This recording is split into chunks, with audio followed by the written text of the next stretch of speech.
Relatos imperecederos, un podcast dedicado a las obras de John Ronald Reuel Tolkien.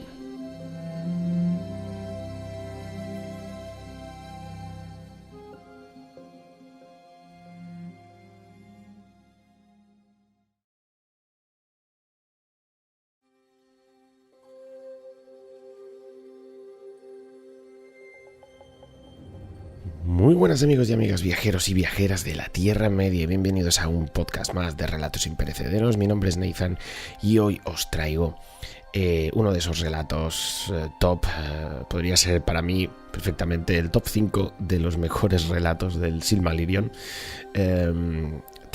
extraído del Silmarillion y titulado De la ruina de Beleriand y la caída de Fingolfin. Sinceramente, a mí es uno de esos capítulos que me pone la piel de gallina. Me encanta porque vemos a un rey de los Noldor, rey supremo de los Noldor, enfrentar cara a cara al mismísimo Morgoth. No voy a contar nada más. No voy a contar más porque habrá gente que a lo mejor no lo ha leído y quiere escucharlo y quiere enterarse. Pero antes de ir al relato, quería anunciar sobre todo a la gente de iVoox, porque esto ya lo anuncié en YouTube la semana pasada. Y va a ser la cuestión es que el podcast va a ir, voy a retomar una idea en la cual el podcast va a ir por temporadas. ¿Esto qué quiere decir? Bueno, pues constará de que va a estar 9 meses activo el canal, y tanto YouTube como en iVoox va a estar activo durante 9 meses, y los 3 meses siguientes va a ser un periodo de inactividad, entre comillas, porque van a ser esos 3 meses en los cuales yo voy a poder planificar los siguientes relatos para la siguiente temporada. Los voy a poder grabar, o por lo menos parte de ellos. Luego me va a quitar mucha faena cuando ya estemos en la segunda temporada, para ir pudiendo planificar la segunda parte de la temporada, y luego también para subirlos. En esos 3 meses a mí me va a dar tiempo para muchas cosas. Pero digo inactividad entre comillas porque en YouTube os invito a la gente de iVoox que paséis por YouTube, porque estamos haciendo directos, estamos haciendo vídeos en los cuales os muestro pues todas mis ediciones de lujo, mis ediciones pues limitadas, merchandising de la película. Estamos viendo también noticias, como habéis podido ver ya, un audio sobre las últimas noticias de la serie de Amazon. Todas las noticias que vayan saliendo vamos a ir subiendo, y evidentemente los directos, que también es importante. O sea, va a haber una inactividad entre comillas. Así que es simplemente eso. Relatos Imperecederos va a pasar a ser por temporadas. ¿Y qué quiere decir? Bueno, pues que este mes de mayo va a ser el último. Serán los meses de junio, julio y agosto, los meses de inactividad, entre comillas. Así que ya nos quedan unas pocas semanas, pero no os preocupéis, porque bueno, luego también si veo algún relato por ahí que me pueda inspirar, no os preocupéis que los compartiré. No formará parte ahí de la temporada, pero bueno. Así que amigos de iVoox y amigos también de YouTube, gracias por estar ahí, sobre todo la gente que apoya, y nos oímos en los próximos. Sean buenos, cuídense y lean mucho.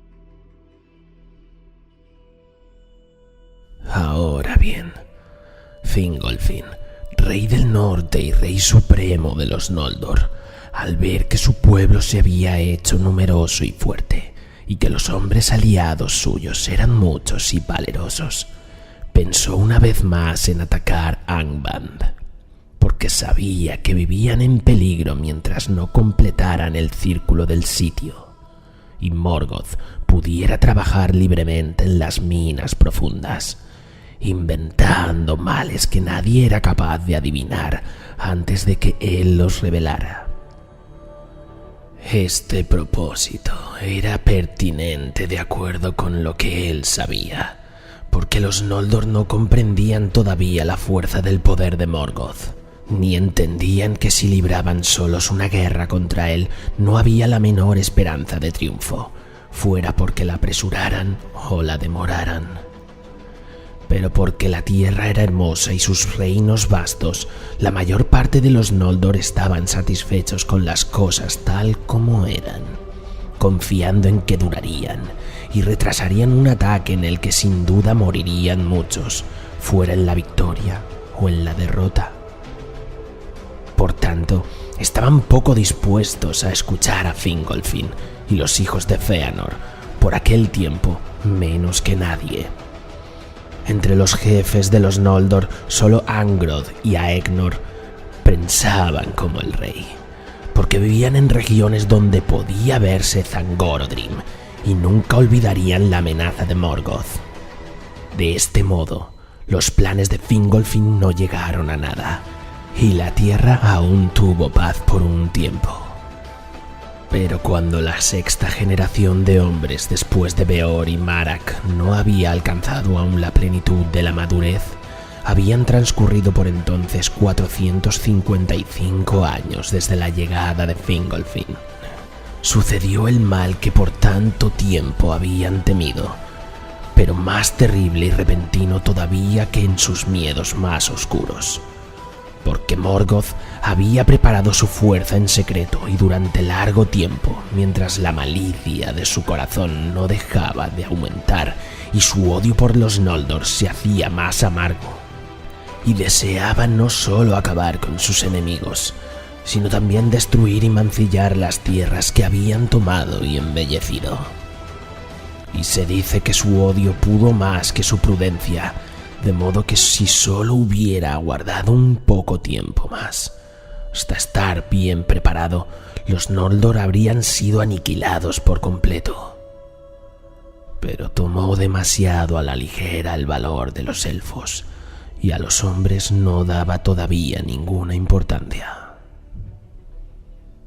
Llegó el tiempo del invierno, cuando la noche era oscura y sin luna, y la amplia llanura de Argalen se extendía en la sombra bajo las frías estrellas, desde los fuertes en las colinas de los Noldor hasta el pie de Thangorodrim. Las hogueras ardían débilmente y los guardianes eran escasos. Pocos velaban en los campamentos de los jinetes de Hithlum. Entonces, de pronto, Morgoth envió desde Thangorodrim caudalosos ríos de llamas que más rápidos que balrogs se esparcieron por toda la llanura, y las montañas de hierro eructaban fuegos venenosos de muchos colores, y el humo descendía por el aire, y era mortal. Así pereció Ardgalen, y el fuego devoró sus hierbas, convirtiéndola en un baldío quemado y desolado, de aire polvoriento y sofocante, yermo y sin vida. Desde entonces cambió de nombre y se llamó Anfauglith, el polvo asfixiante. Allí tuvieron tumbas sin techo, montones de huesos chamuscados, porque en ese incendio perecieron muchos de los Noldor que no pudieron llegar a las colinas y fueron atrapados por la precipitación de las llamas. Las alturas de Dorthonion y Eredwethrim detuvieron los fogosos torrentes, pero los bosques sobre las laderas que daban a Angband ardieron todos, y el humo confundió a los defensores. Así empezó la cuarta de las grandes batallas, la Dragor Bragolak, la batalla de la llama súbita. Al frente de ese fuego avanzó Glaurung el Dorado, padre de los dragones, ya entonces en la plenitud de su poder, y con un séquito de balrogs, y detrás de ellos venían los ejércitos negros de los orcos, en multitudes que los Noldor no habían visto ni imaginado jamás, y atacaron las fortalezas de los Noldor y quebrantaron el sitio en torno a Angband, y mataban a los Noldor y a sus aliados, y los elfos grises y los hombres, en cualquier sitio que los encontraran. Muchos de los más vigorosos de los enemigos de Morgoth fueron destruidos en los primeros días de combate, sorprendidos y dispersos e imposibilitados de unir sus fuerzas. Desde entonces la guerra nunca cesó del todo en Beleriand, pero la batalla de la llama súbita se dio por concluida con la llegada de la primavera, cuando disminuyó la feroz embestida de Morgoth. De este modo terminó el sitio de Angband, y los enemigos de Morgoth fueron dispersados y separados los unos de los otros. La mayor parte de los elfos grises huyó hacia el sur y abandonó la Guerra del Norte. Muchos fueron recibidos en Doriath, y el reino y la fuerza de Thingol se hicieron más fuertes en ese tiempo, pues el poder de la reina Melian se había extendido más allá de las fronteras, y el mal no podía penetrar aún en ese reino escondido. Otros se refugiaron en las fortalezas junto al mar y en Nargothrond, y algunos huyeron y se ocultaron en Osiriand o atravesaron las montañas, errando sin casa en la intemperie. Y el rumor de la guerra y del quebrantamiento del sitio llegó a oídos de los hombres en el este de la Tierra Media. Los hijos de Finarfin fueron los que más sintieron la pujanza del ataque, y Angrod y Aegnor murieron allí, y junto a ellos cayeron Bregolas, señor de la casa de Beorn, y gran parte de los guerreros de ese pueblo. Pero Barahir, el hermano de Bregolas, estaba en una batalla que se libraba más hacia el oeste, cerca del paso del Sirion. Allí el rey Finrod Felagund, que se apresuraba desde el sur, quedó aislado con unos pocos de los suyos y fue rodeado en el marjal de Serek, y habría sido muerto tomado prisionero. Pero acudió Barahir con los más valientes de sus hombres y lo rescató levantando un muro de lanzas alrededor, y se abrieron paso entre las tropas enemigas y abandonaron el campo de batalla, aunque con grandes pérdidas. Así escapó Felagund y volvió a su profunda fortaleza de Nargothrond, pero hizo un juramento de amistad eterna y de ayuda en toda necesidad a Barahir y a su gente, y como prenda de juramento le dio su anillo. Barahir era ahora por derecho señor de la casa de Beorn y regresó a Dorthonion, pero la mayor parte del pueblo escapó y se refugió, abandonando sus hogares en la fortaleza de Hithlum.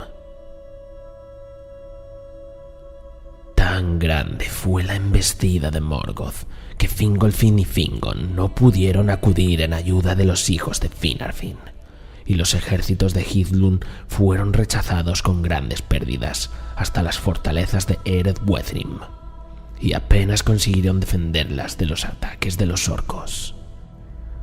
Ante los muros de Eithel Sirion cayó Hador, el de cabellos dorados, en la defensa de la retaguardia del señor Fingolfin, a la edad de 66 años, y con él cayó Gundor, su hijo menor, atravesado por muchas flechas, y fueron llorados por los elfos. Entonces Galdor el Alto sucedió como señor a su padre, y por causa de la fortaleza y la altura de las montañas sombrías que resistieron el torrente de fuego, y el valor de los elfos y de los hombres del norte, que ni orcos ni balrogs pudieron vencer, Hithlum no fue conquistada y amenazó el flanco del ataque de Morgoth, pero un mar de enemigos separó a Fingolfin de su gente. Porque dura había sido la guerra para los hijos de Feanor, y casi todas las fortalezas orientales habían sido tomadas por asalto. El paso de Aglon fue forzado, aunque los ejércitos de Morgoth pagaron por ello un alto precio, y Celegorm y Curufin huyeron derrotados hacia el sur y al oeste por las fortalezas de Doriath, y cuando por fin llegaron a Nargothrond buscaron refugio con Finrod Felagund. De ese modo acrecentaron la fuerza de Nargothrond, pero había sido mejor, como se vio después, que se hubieran quedado en el este junto con los de su propio linaje. Maedhros llevó a cabo hazañas de insuperable valor, y los orcos huían delante de su cara, porque desde el tormento padecido en Thangorodrim ardía por dentro como una llama blanca, y era como uno que regresa de entre los muertos. Así, la gran fortaleza sobre la colina de Himring no pudo ser tomada, y muchos de los más valientes que quedaban aún, tanto del pueblo de Dorthonion como de las fronteras orientales, se juntaron allí para ir al encuentro de Maedhros, y durante un tiempo él cerró una vez más el paso de Aglond, de modo que los orcos no pudieron penetrar en Beleriand por ese camino. Pero abrumaron a los jinetes del pueblo de Feanor en Lothland, pues hacia allí marchó Glaurung, y pasó por la hondonada de Maglor, y destruyó todas las tierras entre los brazos del Gelion. Y los orcos tomaron la fortaleza de las laderas occidentales del monte Rerir, y devastaron toda Thargelion y la tierra de Caranthir, y contaminaron el lago Heleborn. De allí cruzaron el Gelion con fuego y terror y penetraron profundamente en Beleriand Oriental. Maglor se unió a Maedhros en Himring, pero Caranthir huyó y sumó al resto de su gente al pueblo disperso de los cazadores, Amroth y Ambras, y se retiraron y pasaron Ramdal en el sur. En Amon Ered mantuvieron una guardia y algunas fuerzas de combate, y recibieron la ayuda de los elfos verdes, y los orcos no entraron en Osiriand, ni tampoco en Taur im Duinath y las tierras salvajes del sur. Llegó entonces a Hithlum la nueva de la caída de Dorthonion, y la derrota de los hijos de Finarfin y el exilio de los hijos de Feanor, expulsados de sus tierras. Entonces vio Fingolfin lo que era para él la ruina total de los Noldor, y la derrota de sus casas más allá de toda la recuperación. Y lleno de desesperación y de furia, montó a Rokalor, su gran caballo, y cabalgó solo sin que nadie pudiera impedírselo. Atravesó Dornu Fauglith como un viento entre el polvo, y aquellos que alcanzaban a verlo pasar huían azorados, creyendo que había llegado el mismo Orome, porque corría dominado por una cólera enloquecida, y los ojos le brillaban como los ojos de los Valar. Así pues, llegó solo a las puertas de Angband, e hizo sonar su cuerno, y golpeó una vez más las puertas de bronce, y desafió a Morgoth a un combate singular. Y Morgoth salió.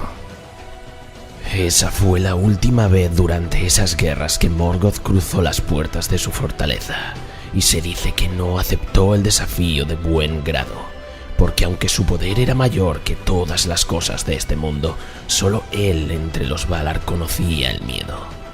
Pero no podía negarse a aceptar el desafío delante de sus propios capitanes, pues la aguda música del cuerno de Fingolfin resonaba en las rocas, y su voz llegaba penetrante y clara hasta las profundidades de Angband. Y Fingolfin llamó a Morgoth cobarde y señor de esclavos. Por lo tanto, Morgoth salió, subiendo lentamente desde el trono profundo, y el sonido de sus pisadas era como un trueno bajo tierra. Y salió vestido con una armadura negra, y se erguía ante el rey como una torre coronada de hierro, y el vasto escudo, negro y sin blasón, arrojaba una sombra de nubes tormentosas. Pero Fingolfin brillaba debajo como una estrella, porque la cota de malla era de hilos de plata entretejidos, y en el escudo azul llevaba cristales incrustados, y desenvainó la espada Ringhil, que relució como el hielo. Entonces Morgoth esgrimió el martillo de los mundos subterráneos llamado Grond. Lo alzó bruscamente y lo hizo caer como un rayo de tormenta. Pero Fingolfin saltó a un lado y Grond abrió un gran boquete en la tierra, de donde salían humos y fuegos.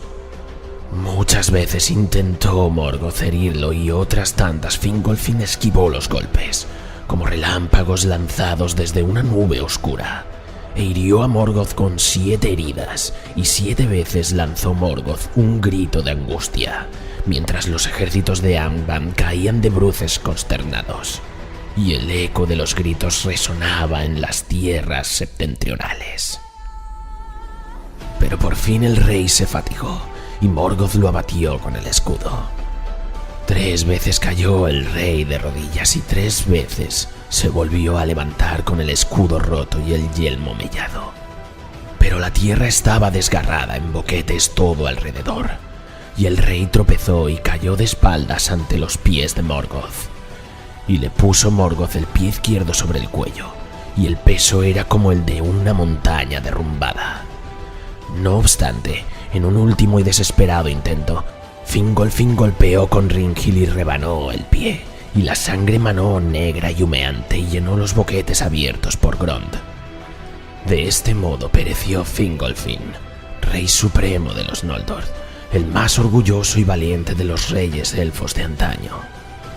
Los orcos no se jactaron de este duelo ante las puertas, ni tampoco lo cantan los elfos, pues tienen una pena demasiado profunda. No obstante, la historia se recuerda todavía, porque Thorondor, rey de las águilas, llevó la nueva a Gondolin y a Hithlum a lo lejos. Y Morgoth levantó el cuerpo del rey elfo y lo quebró, y se lo habría arrojado a los lobos. Pero Thorondor se precipitó desde su nido en las cumbres de Crisa Egrim. Se lanzó sobre Morgoth y le desfiguró la cara. La embestida de las alas de Thorondor era como el ruido de los vientos de Manwë, y aferró el cuerpo con sus garras poderosas y elevándose de súbito por sobre los dardos de los orcos, se llevó al rey consigo y lo puso sobre la cima de una montaña que daba desde el norte sobre el valle escondido de Gondolin, y Turgon construyó un alto túmulo de piedras sobre su padre.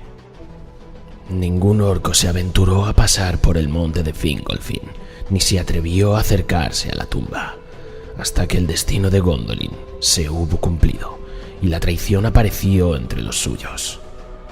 Morgoth renqueó siempre de un pie desde ese día, y el dolor de las heridas no se le curó nunca, y en la cara llevaba la cicatriz que Thorondor le había hecho. Grande fue el duelo en Hithlum cuando se supo la caída de Fingolfin, y Fingon, lleno de aflicción, se convirtió en el señor de la casa de Fingolfin y el reino de los Noldor. Pero a su joven hijo Ereinion, que se llamó luego Gil-galad, lo envió a los puertos.